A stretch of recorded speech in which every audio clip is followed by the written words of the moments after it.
In the heart of the Highland Strip for 27 years, Trilogy Tattoo has helped tell stories for Memphians for generations. Located at 530 South Highland, Richie and his team are waiting to help you tell yours. From tattoos to piercings, your body art should be as unique as you are. Voted a Memphis Flyer top 3 tattoo shop in the city of Memphis since day one. Your story will be safe here at Trilogy Tattoo. Open 7 days a week, Monday through Saturday, 11 to 11, and 3 to 11 on Sundays. They have convenient times waiting on you. Let Trilogy Tattoo help you tell your story.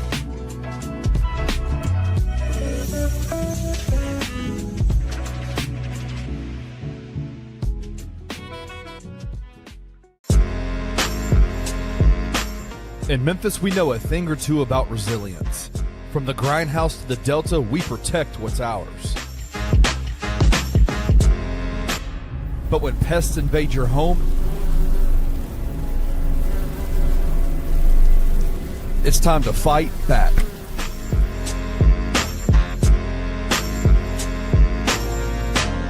Grade A Pest knows how to handle what crawls, flies, and bites. With local experience and guaranteed results. I'm Reggie with Grade A Pest Control. We service the Memphis metro area. That also includes DeSoto and Fayette County as well.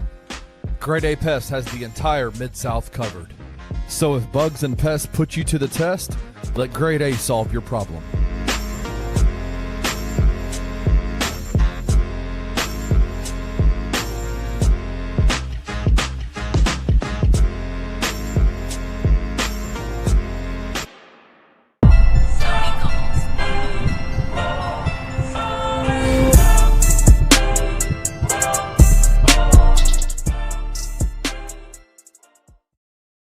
What up, Grizz Nation?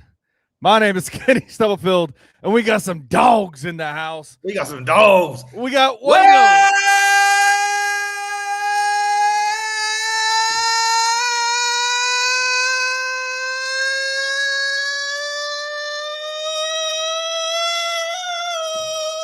Get to the post-game bounce with your host, Kenny Blockhead Stubblefield. Yeah!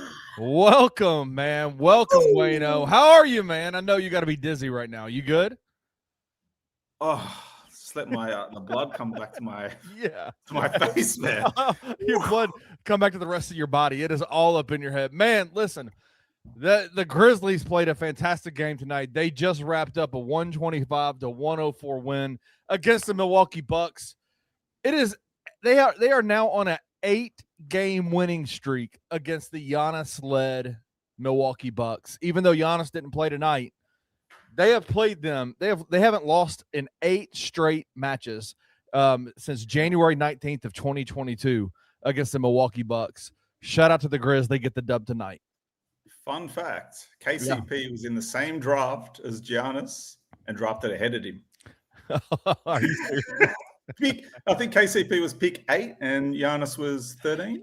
So that's hilarious. Hey, I'm glad you mentioned his name though, because I think we can just off the top just say shout out to Kentavious Caldwell-Pope for what he's been doing for this Grizzlies team. Just tonight, we'll go through the whole game, but you brought him up, and so I want to talk about him for a second. Kentavious Caldwell-Pope, KCP, 13 points, 6 of 10 from the field, 1 of 3 from the three-point line, 2 rebounds, 2 assists, only 1 turnover, 2 steals, 1 block, and only 2 personal fouls. Shout out to KCP.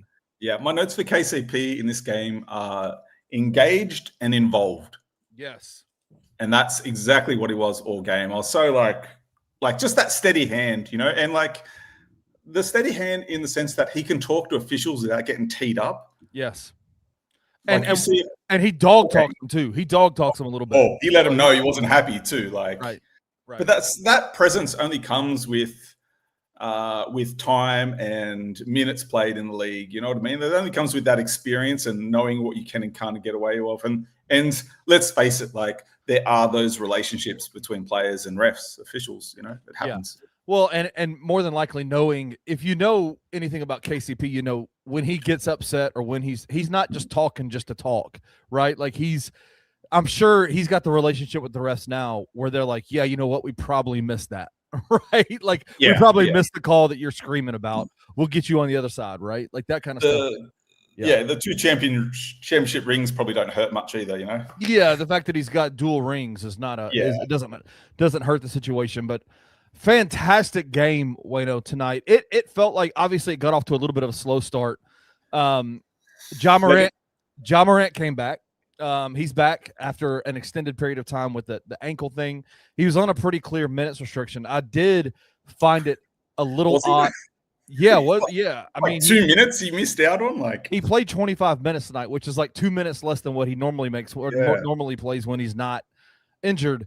But Ja came out, and it was so funny. I was watching the game over at my parents' house. We got family in town, so I was watching the game with them, and I was watching it from a distance, and I was like, well, it looks like they're trying to get Ja acclimated, right? Like they're trying to get him back into the fold. Yeah. The game was sloppy at the beginning.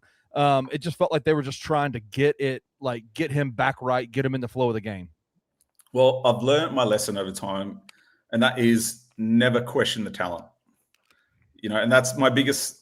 No matter how I'm feeling about Ja at any given time, whether it's through a quitting through a game or coming off a suspension or coming out of injury, I always have to brace myself because you just can't question the talent and the talent levels there. And even in that first quarter, I'm like, what is he doing? It's like he's walking the ball. We're supposed to be fast-paced offense, and he's like walking the ball up. And it's like, what is this? There's no pace, no sense of urgency.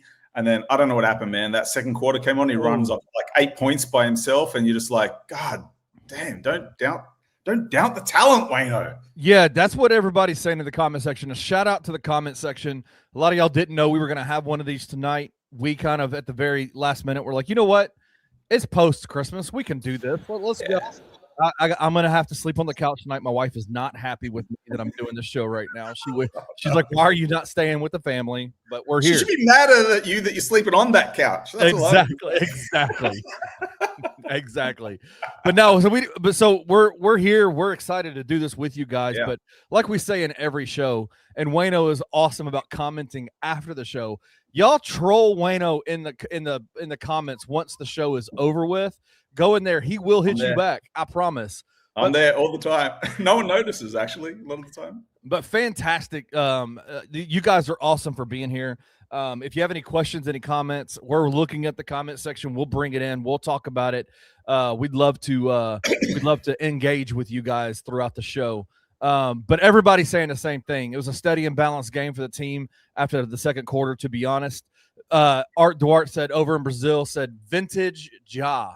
100%. From the second quarter on, bro, I was feeling something, man. Like I felt it. I was watching it and I was like, I'm getting some flashbacks right now, more so than any game I've seen with Ja and Jaren out there together. I was seeing some things tonight that made me go, oh boy, we got something right now. Well, it's that thing, right? I don't know if I particularly have an MVP for today's game because it just felt like such a well-balanced kind of attack. Yeah. I will say like some super positives from Jaren tonight. Like that's what we want to see. Absolutely. That's what we want to see. Like manageable fouls, the blocks were there, the rebounds were there, the points were there. Like, and on games like this with no Giannis in the middle, and I think that was my biggest takeaway probably from the game is like when you look at Ja's game and you look at Jaren's game, points in the paint, man. Points in the paint. No one stops Jaren on that baby hook, man. Like when that's going, good luck. Good luck. And it looked like, whoever said it before, vintage Ja, like getting into the lane, causing trouble, hitting those fouls. No wild three-point attempts from him tonight, which was great. Like it just felt like a very well-balanced game from the Grizz. And do you know what I loved most about this game tonight? And Black Ninja DJ says it. Ja was force-feeding Jaren and making getting the ball to Jaren a focus. Like that 100% the case. And it's so interesting because, like, as much as I love all the guards on this team, there's not many guards on this team that can properly enter the post with a pass to Jaren. Ja Morant is fantastic at it. And when he gets it in his brain, he's the captain of the ship. When he gets it in his brain, he is going to get the ball to Jaren. And Jaren in that second and third quarter was feasting tonight off of those plays. Yeah, and like it goes both ways, right? Because Jaren was doing a super job of sealing his guy. Yes. Like Sims was just like, look, lost. Like just that whole big rotation for even Miles Turner, who's a fantastic player. They were just like, man, like, okay, what do we do here, right? Like, what do we do? Yeah, I love it because he was sealing, and then you get, like I said 100 times, you get Jaren downhill at his size, like no one's getting in front of that. No one's stopping that. Like he's either missing it or that's a layup. Or I love these little bank shot off the backboard today from the side. I was like, yes, he's just when his touches on, it's just man, like, and you know, again, like that's the frustration with a unicorn, right? When you have a unicorn, you have games like this where you go, yeah, man, no one can stop this guy when he's gone. And then other games you're like, man, he takes himself out of their game, you know, like. But yeah. it's that whole thing with this team, you know, just stay steady, even keel with this squad. I'm telling you, and Grizz Girl, shout out to you, Grizz Girl, who also just joined the Bluff City Media Discord, which you can too. Go to our Twitter, social medias, and you can find the link for the Discord. Jump in there. We're having fun throughout the games, talking throughout the week, all that kind of stuff. But shout out to you, Grizz Girl. She said came into the game late. Ja orchestrating like a maestro. Yay, 100%. Here's the thing, like. We love when Ja scores points. We love the dunks. We love all that kind of stuff. But I can tell you when I know that Ja Morant and Jaren Jackson Jr. are locked in, it's what does Ja's passing look like? What's his assist total? And what is Jaren's block total? And if you look tonight, coming back from the game, Ja had 10 assists in this game. He had only 4 turnovers, which is a plus 2-to-1 ratio in assist to turnover ratio, and in the NBA game, that's fantastic. Number 2, Jaren had 5 blocks tonight. These dudes are those two stats in and of itself tell me all that I need to know about how locked in Jaren and Ja are. Because when Ja is passing the ball, man, the offense it's unreal how good the offense looks when Ja is passing the ball well. But it's kind of like I would have liked to see us win the rebound battle. Mm-hmm. You know, we weren't far off. I think we're about 3 off it, but I would have liked to see it because it's really important for us to rebound by committee when, you know, we haven't got our big fella in the middle. You know, it's super important that we do that because that'll put away games for us. Look, I should give him a bit of a shout out. I'm not going to sit here and pretend like I never lost faith in him or anything like that. Like I'm not going to rubbish you guys with that sort of statement. But does it look like GG's earning minutes back here? Does it look like they're slowly building him up? Like, I mean, we spoke about it, I think, on the Sane show. Well, you guys spoke about it. I just commented it, but like it's that whole thing, I think, with our coach. It's like, you know, he preaches that it's, you know, your changes and your growths aren't often, they're very rarely game to game. Like a lot of the time it's a slow burn. It's playing the long game. He's certainly done that with GG. I'll say this, he certainly made GG earn everything he gets on the court. Man, I'm not a big aesthetic guy because if I was a big aesthetics guy, I probably wouldn't be so infatuated with Cam Spencer because he just does not look like a ball player, but the dude's a baller. GG Jackson aesthetically looks about as good as you can possibly look on a basketball court in a basketball uniform when it comes to just his size, the way he moves, what he can do defensively, what he can do offensively.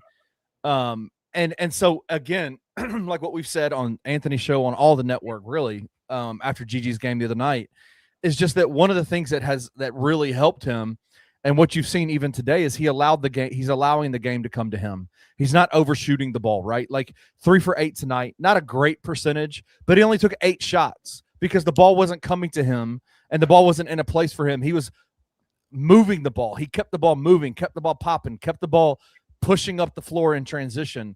He just looks like he's allowing the game to come to him. And if these are the kind of minutes, if you can get 22 minutes out of him with 0 turnovers, bro, I call that a win all day, every day. Look, you look at his stat line and like at first glance, like it's, you know, it's it's okay. It's nothing to write home about.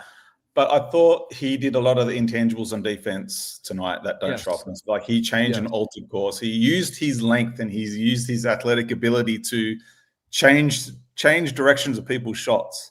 And I love seeing it because I've been waiting to see it, but he just hasn't had the minutes. Right. When coach uses him as the on-the-ball defender, when he switches him on that because of his size and his length, and he's quick enough. He's got pretty quick feet. Oh, he's super athletic. Exactly. So I love what I saw from GG. I mean, if we can get back to those silver lining wins with GG this season, like we're in the right direction. Yeah, that's the thing is wins for GG aren't crazy amounts of points because we've seen that, right? We saw that 2 years ago in that injury-riddled season in his rookie campaign when he was the guy on the team and had to shoot a lot and had to make a lot of we know he can score the ball, but it's all the other things that allow him to be a part of a winning franchise, a winning game, to impact winning on the court outside of needing to put the ball in the hoop. Because when you're out there on the court and you've got Ja Morant, Jaren Jackson Jr., you've got Santi Aldama, you've got Cedric Howard, you got Jalen Wells, you don't need to necessarily be the guy to put the ball in the basket, but you do need to be the guy who blocks shots at the rims, who's willing to point of attack defense, who's willing to push the ball up the floor to your ball handlers. Like he's doing things, the intangible things that have been missing for so long.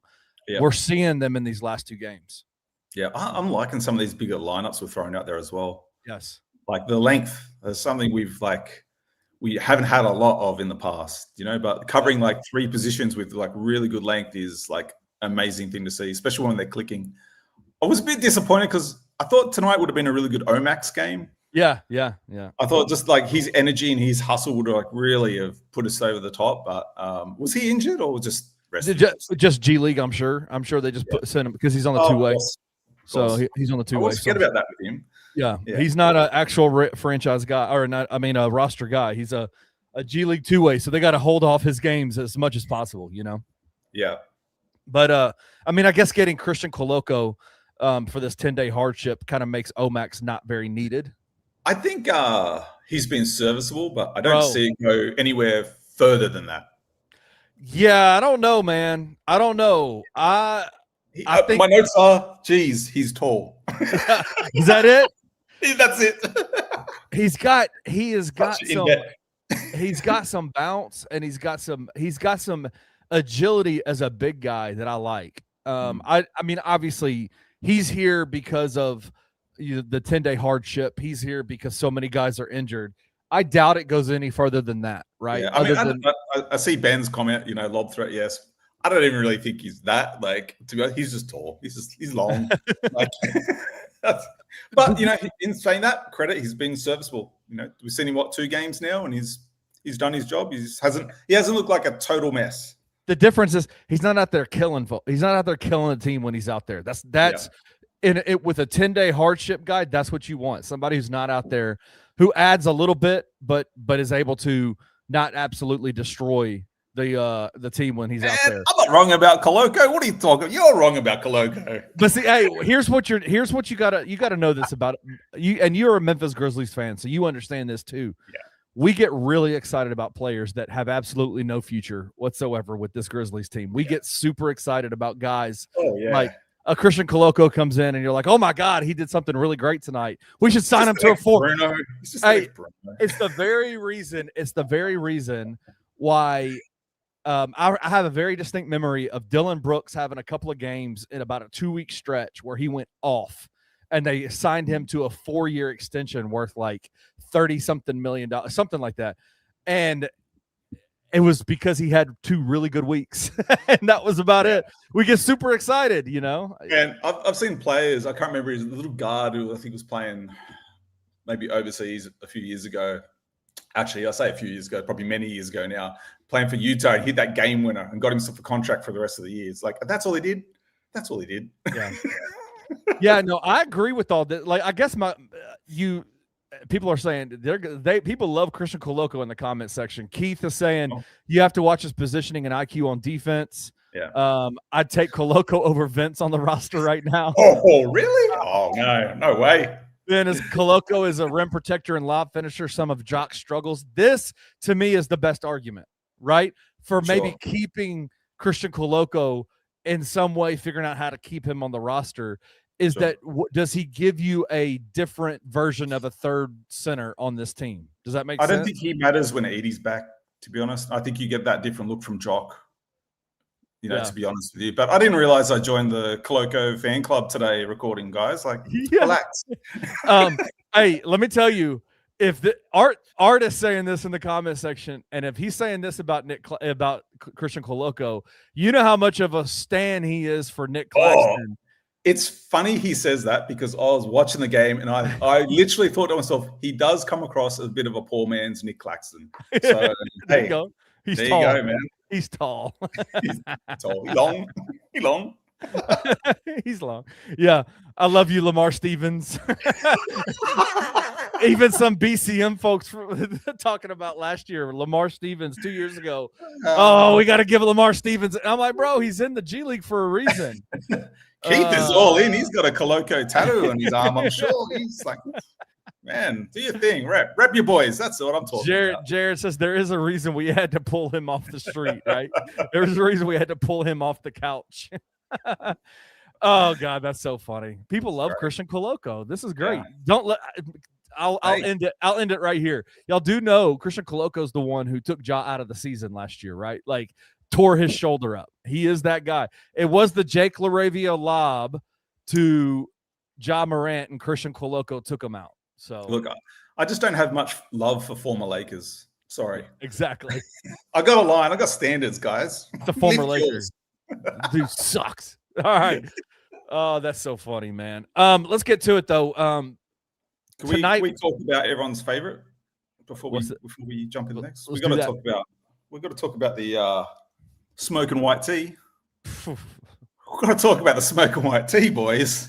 What are we talking about here? Killer Cam. Man, okay. I was a bit worried at the start there. We can sit here and talk. We can go over how great of a shooter. We know. He's a great shooter. But I noticed something in the game that I wanted to talk to you about.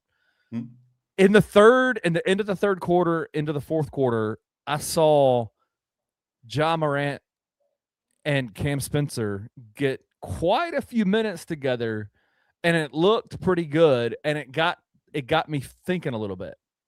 I saw a vision in my brain, and I wanted to ask you, is that you think Isolo is testing the waters with that? I think. Could we see a Cam Spencer, Ja Morant lineup every once in a while? I think obviously the big question mark that everyone's going to throw in your face is going to be the defensive liability. And to some extent, I don't even think, as long as you got the other side of it, I mean, they don't have to guard all five guys. Right. They only have to be like serviceable against the offensive player. So they don't have to guard like that's the thing I'm always like, they don't have to guard everyone, guys. It's just one. Shockingly, people have problems guarding NBA point guards. They're really tough to guard, right? Yeah. Like not everybody. we got one, right? Not many people can guard De'Aaron Fox, right? I suppose it's that thing, right? I suppose it's game to game gauge. It's like, does the offense negate, the defensive liability, and are they getting blown by that far that the other guys can't cover that? They're both giving. Here's my thing about it: they both give a ton of effort out there on the defensive end of the floor. I don't clearly there's some defensive liabilities there. And again, this team that they played tonight, Milwaukee's not a good team without Giannis, right? They're just not a good team. Yeah, no. And so you play, I doubt you would see that in a matchup against a 7-game matchup against the Thunder for a long period of time, because I think that the Ja Cam Spencer lineup would get absolutely murked by really good NBA backcourts. But offensively, it looks really good because Ja works off the ball a little bit more, and Ja has the ball in his hands, and Cam's off the ball, and he's so good off the ball. Man, he's some tough shot. But I love the fact that he doesn't I love the fact that he doesn't fall in love with the 3-point shot. He's looking to create. He's also looking for the passes. Yes, dude. Yes. Like he's not so one-dimensional. You know what? That's like if you want to make some gripes towards Vince Carter, I'll give you one. My biggest gripe with him watching him play and grow up was like he just fall in love with the 3-ball. Yes. And it was like terrible percentage, and I always see that a lot of the times with 3-point specialists, if you will. They just fall in love with the 3-ball, but they don't look to create. They don't look to play ball, essentially. And that's the thing I love about Cam's game, and we're seeing it. We referenced not so long ago the Toronto mishap where he had all the turnovers and they were just ball hawking him. And he's turned that around. He's looking fantastic, but man, can that kid shoot. What I love about it is if Ja is working the offense, if he's passing the ball well, that is Cam's natural instinct. He's not a shot hunter, a 3-point shot hunter. He will take his shots if they're available, but he is like what you can tell he really concentrates on is moving the ball, moving off ball movement, and when he has the ball, passing it to the open guy. The offense looked when they were out there, it was clicking on all cylinders. It looked wide open shots everywhere. The ball was moving. It looked really good offensively.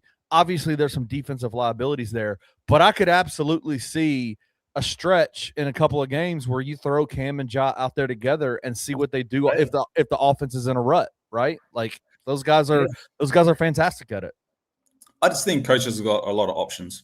Do you know what I mean? Like a lot. I mean, and he's created options when on paper it looks like we have none. Yeah. Do you know what I mean? By enabling this bench, that's something like having the depth and the strength in the bench is something like a lot of coaches we've had through here haven't been able to do. Yeah. In the past. So, also, I hope everyone at home is repping their Cam jersey. Is that your Cam jersey? Cam jerseys today, playing Whitey, the Whitey Tidy boys. Let's go.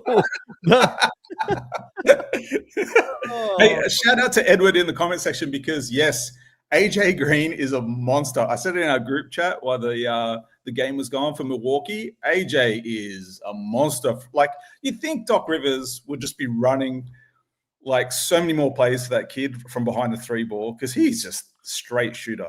Yeah, he can shoot, but that's about all he can do. He took a couple of shots inside the paint, and I was like, oh, God, don't do that again. That was ugly. That didn't go well. But no, just I was super interested to see that because we've always talked about when Ty Jerome gets back, are they gonna put a Ty Jerome Cam Spencer lineup together? And I saw tonight with Ja, I was like, man, I could legitimately see for a few minutes this Cam Spencer Ja Morant lineup together in the backcourt. Obviously, it's not an extended, long-lasting lineup rotation that you would get involved in there, but I could see it work offensively. Offensively, it feels like it could do some damage for the Grizzlies.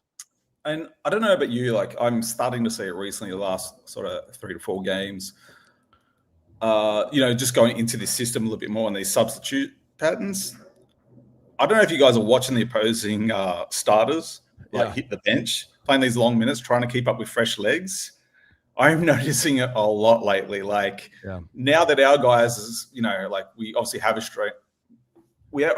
a strong bench, whether that, be because of we're missing our starters for so long, but either way, like the guys are now acclimated to it and used to it, and they know exactly the amount of minutes they're getting going in. So they're giving it what they got. And you just watch the opposition go to the bench, especially in that third quarters. Exhausted. They're tired. They're so tired, man. And it's kind of funny. Like I feel like we've definitely snuck 1 or 2 games so far with, playing this way. So tip of the cap. One of the things that I think that Isolo talked about at the beginning of the year, and we didn't really see it at all in the preseason. We saw it a little bit with Ja out there when they were playing pretty well.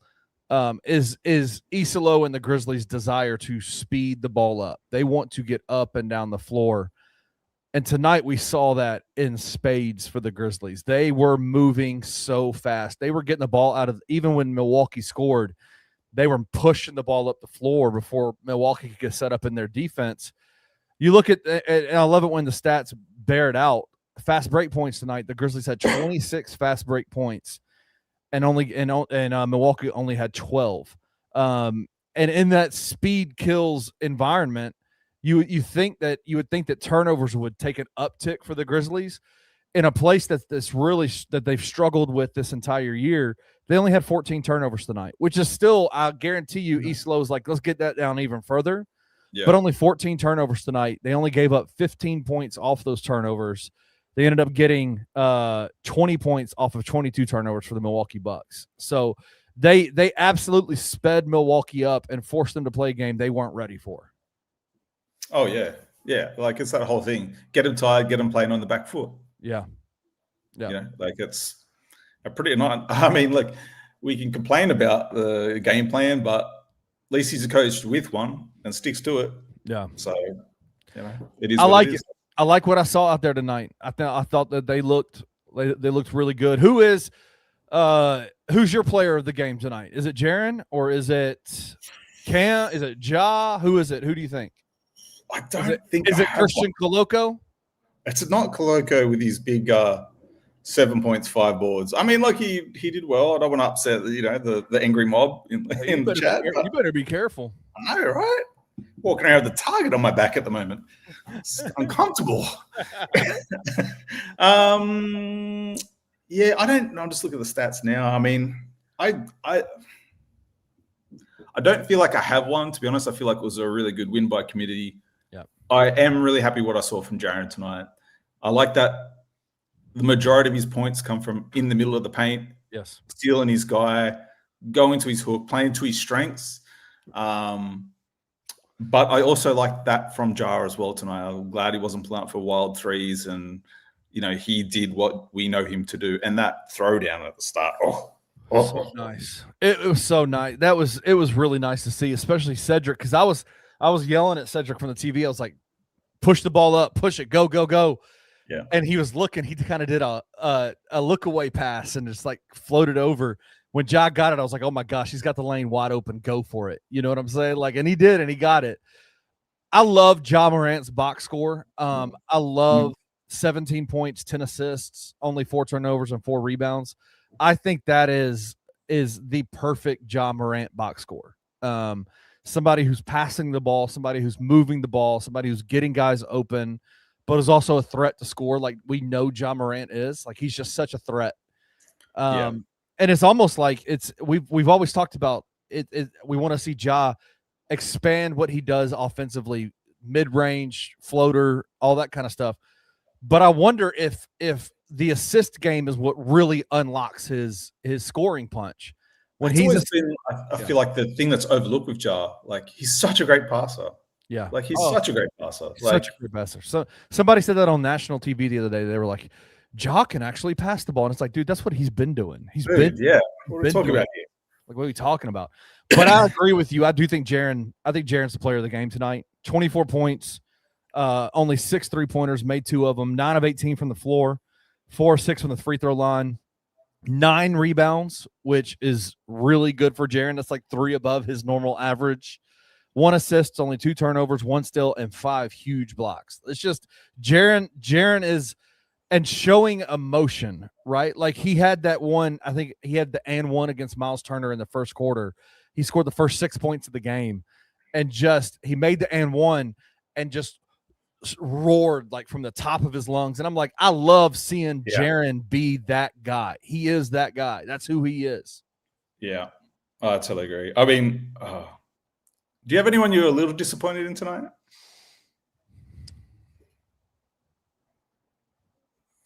No.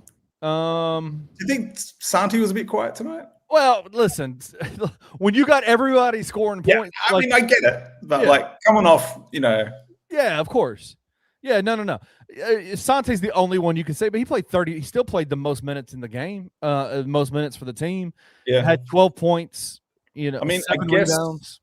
I guess when your 2 top paid guys are, playing the way they're playing, you can afford to be just the facilitator, really, and just fill the spots. I mean, if he has a big game, this game's like out of control. But I thought he was a little bit just not aggressive on offense as I've seen him. Right. Yeah, but, no, I think without a doubt, it was very clear that Ja and Jaren were making it a point to get each other involved in the game. Ja wanted Jaren to get the ball in the post because they didn't. I mean, he usually has pretty good games against Giannis, but without Giannis there tonight, he was like, "You're going to eat tonight. Like, I'm going to make sure of it." But obviously 37 points is a lot of points to score in an NBA game. Oh, yeah. But he still was super effective when he was out there. Like, he had a good game. I was just like, it would have been nice to see. It would have been really nice to see him, Ja, and Jaren have like big nights tonight. But a win's a win. I'll take the win any day. Win's a win. I'm last thing we'll talk about before we get out of here because we're gonna make it a short one tonight. Yeah. I cannot wait to start getting some of these guys back. Obviously, Ja coming back, Zach coming back is going to be huge. But this team is so friggin' deep, dude. They've got so many good players on this team. I'm just sick of looking at Ty in his pajamas on the side of the bench. Man, his goddamn pajama pants. Get changed in the locker room, bro, before you come out. What are those? What are you wearing? I'm ready to see him. I'm ready to see him in a uniform. I'm ready to see him get out there. 1994, they want the happy pants back. Come on. I just can't. I am so ready to see what this team looks like at full force, man. Because I think this team is so good. When everybody's playing well, this team is so good. I can't remember who said the other day, but I totally agreed with them. Like, I'm not even greedy. I just want two of those guys back. Give me I said that on the Two Bucks show. I was like, yeah, that's right. People at Grizzlies Christmas wish list, and I said, man, just give me 3 dudes off there, right? Just give me Ja, Zach, and Ty, and I'll call it a day, right? Like, y'all can keep Vince, you can keep John, you can keep all those guys.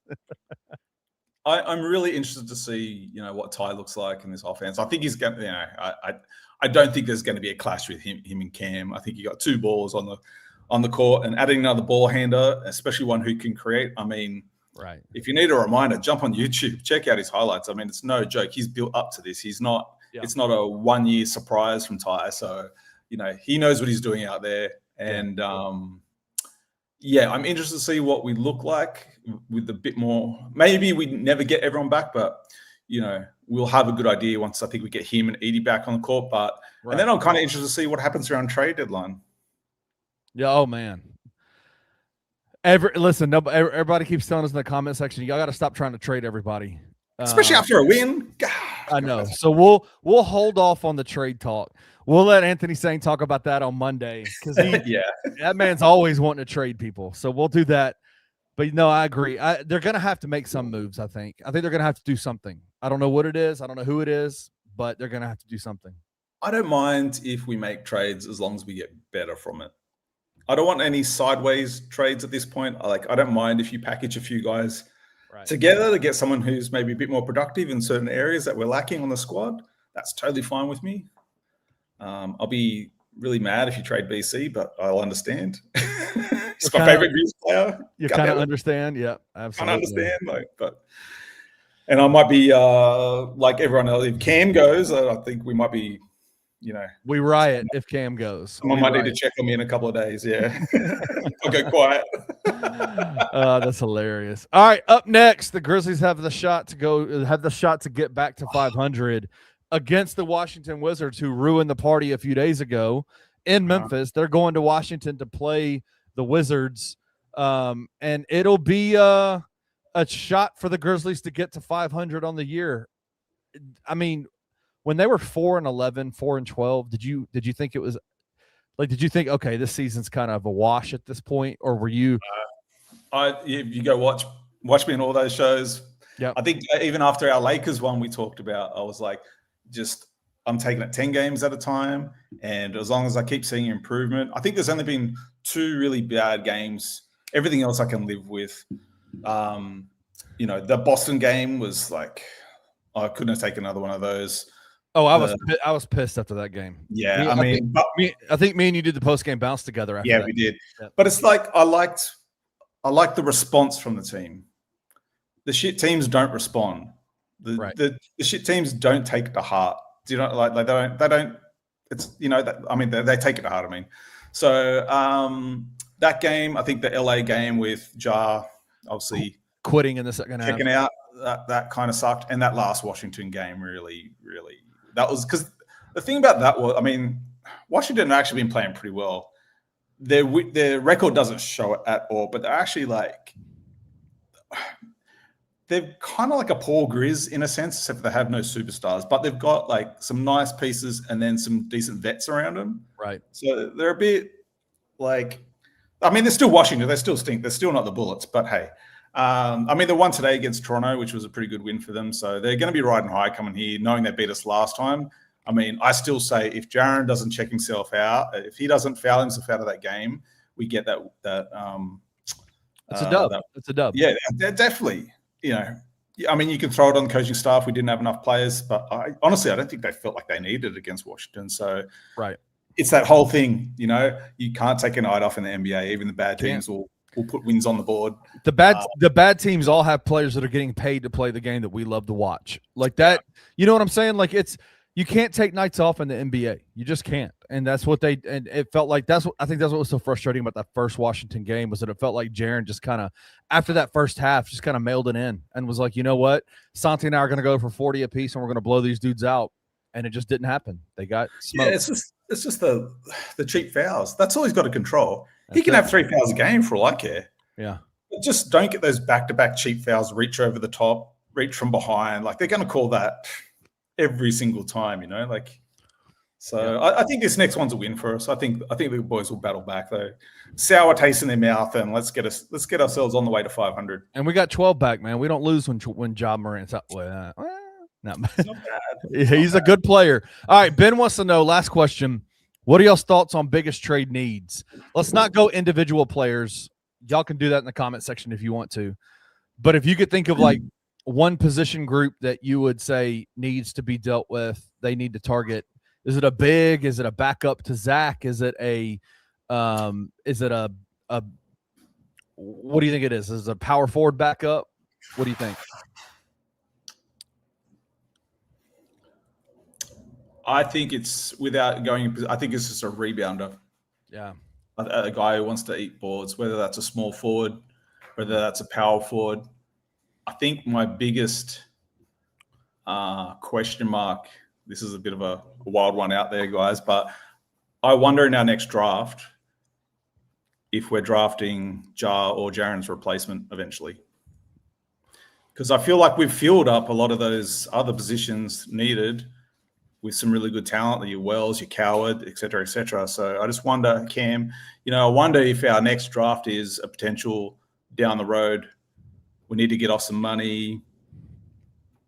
We've been at this thing for a while. But for your question, I'll go, I just think a rebounder, whether it be a small forward or we can never have enough bigs, really, Yep, I agree. I think the wings and the backcourt, when everybody starts to coming back healthy, they're in good shape with that, right? Especially with the emergence of Cam Spencer and Cedric Howard. I think those two guys being serviceable, legitimate NBA basketball players kind of lowers the need for a big wing or a playmaker, at that position. I think you can never have too many bigs, never have too many rebounders, right? Like, so whatever that looks like. I'm seeing a couple of names in here that I don't disagree with. The only concern I have with one of them is in particular is that he's injured all the time. Peterson? Robert Williams. Right. Who plays for Portland. It'd be nice. Portland's got multiple bigs over there. They're probably looking to get off one at some point. I wouldn't mind. Robert Williams is a good player. He just is always injured, right? He's Mitchell Robinson. Like, it's the same thing with Mitchell Robinson. I don't want to be trading for like a guy who's known to be sitting games. It was the same thing when we got Luke Kennard and and he re-upped. It's like, dude just hurts himself tying his shoelace. Like, what are we, sitting out 3 weeks with sprained finger because he can't do a loop. A loop. Ow! I sneezed and I hurt my back. Yeah. Rip my lower back out.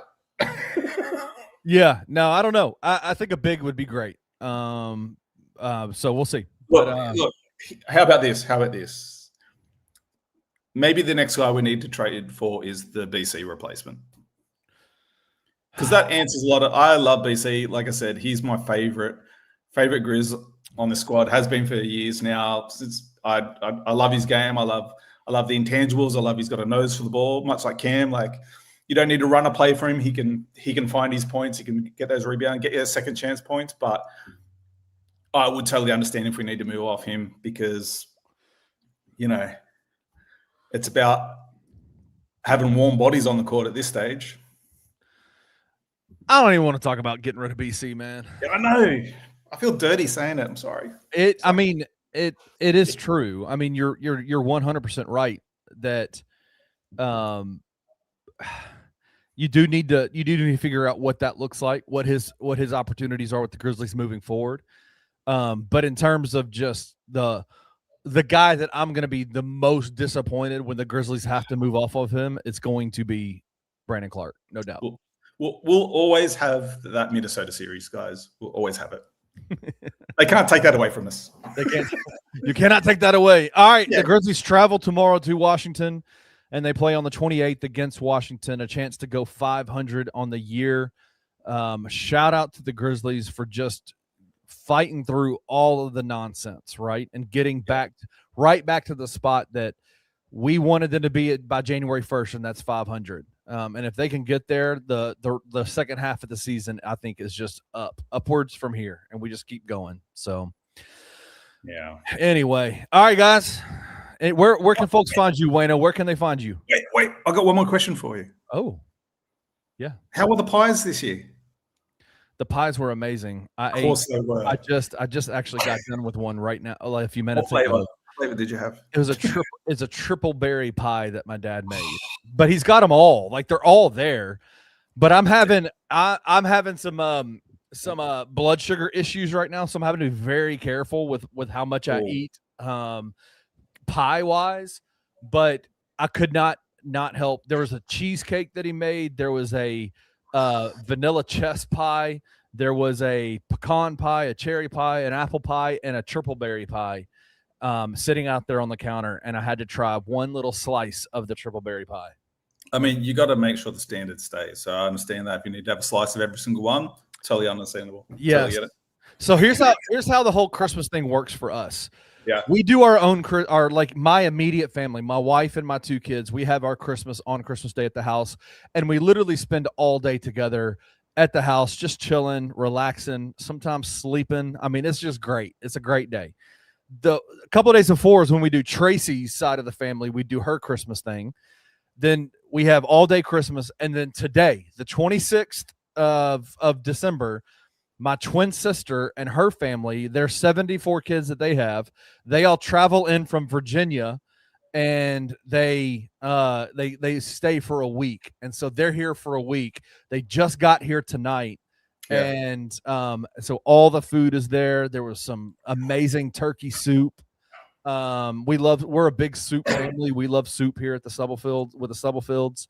So we had a big old thing of turkey soup, and then all the pies were laid out. But we start all of our Christmas stuff for my side of the family tonight, and it goes all the way to January 1. So wow.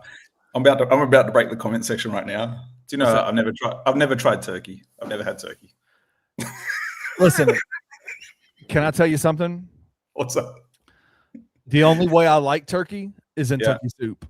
I think turkey's the most overrated bird of all time. Is it? Because I've heard it's like strong, like it's a strong taste, like it's stronger tasting than chicken, say. It's stronger tasting, and it's very dry, very dry. Right.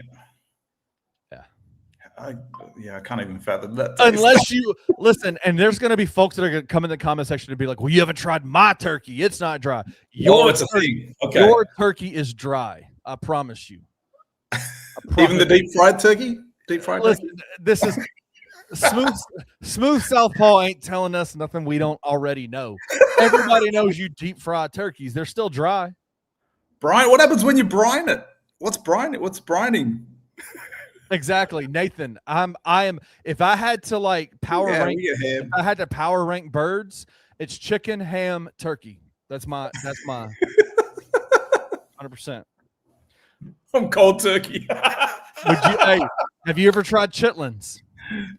No, never tried it. Man, I'm going to be. Do you know what chitlins are? No. Pig intestines. Oh, God.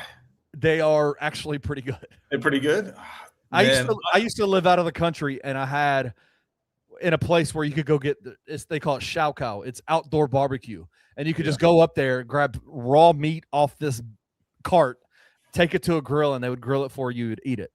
It was the worst. Like, I got so sick, it was unbelievable from it. But they had raw chitlins that they sometimes didn't clean it out, and so they would grill chitlins with stuff coming out. Oh man, yeah.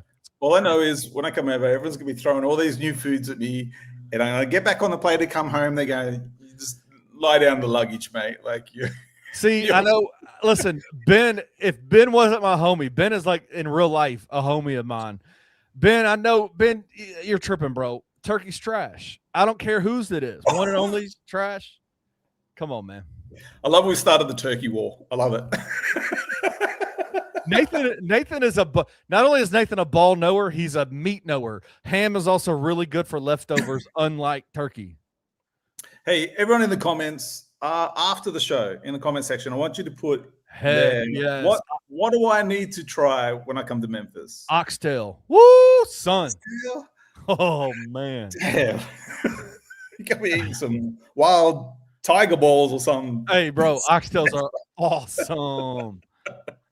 Hit me up in the comments. I'll be in there, and we'll discuss further. When is this trip going to happen? You've been talking about this trip forever, and I think you're going to one day show up and be like, "Hey, Kenny, I'm here. Come get me at the airport." You just got to get a random knock on your door.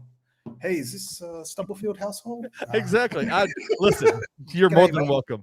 So, my VC take is going to be is going to go down in history as probably one of the most controversial takes on this network, because I'm still getting hate for the Vince Carter take, and now apparently my turkey take is trash. Wow.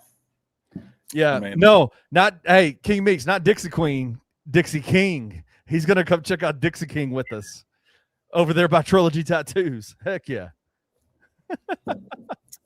I'll be eating and getting a tat at the same time. Exactly. Yeah. Take Wayne. We're gonna take you to Uncle Lou's. Sweet. I don't know what that is. I don't know who that is, but bro, Uncle Lou is the boss. He's a nice guy. He makes some of the best fried chicken you'll ever have in your entire life. Oh, okay. I'm down for chicken. Yeah. It's great. Might not be actually fried. That's what's it called? Oh dang, I can't remember what it is. What's Las D? Las Delicias. Oh. Okay. You lost me. I'm going to do some serious Googling. I swear, hit me up in the comments afterwards. Crumpies on Dunlap and Gibson's Donuts. Fire. Even though I think Gibson's is a little overrated. What's the coffee scene like over there? I'm a big coffee guy. I make my coffee at the house, bro. Okay. Like, I French press every single morning. Ooh. Oh, that aroma. Oh, it smells so good. My wife doesn't like it. My daughter doesn't like it, but I love it. Oh, really? Oh. All right, now I'm hungry. Shout out to you. Hey, listen. I know. I got some pie at the house. I'm about to go back over there and get it. All right. Hey, we appreciate you guys. Thank you for joining us. I know it was kind of a last-minute deal, and it is December 26th, and so folks are still celebrating their Christmas. So shout out to you guys for joining us. 300 of y'all strong watching this show right now. But shout out to you guys for joining us. Shout out to the Memphis Grizzlies for getting a 125-104 dub over the Milwaukee Bucks. Just a absolute domination from the second quarter on. Shout out to the newest Grizzly, Christian Coloco, for being the man. Apparently a poor man's Nick Claxton. So his name would look good in like a life tattoo kind of. You should give. So you hate Santi and Christian Coloco. I don't understand you, bro. I don't understand why you hate these guys so much. Just these tall, skinny dudes, man. I don't know. Hey, the corner store chicken is always good. That is 1,000% right. All right. We're getting out of here. Appreciate you guys. Shout out to y'all. We'll see you back here in a couple of days. On Monday, we'll have the full lineup of daily shows coming back. But until then, we'll see you back here next time.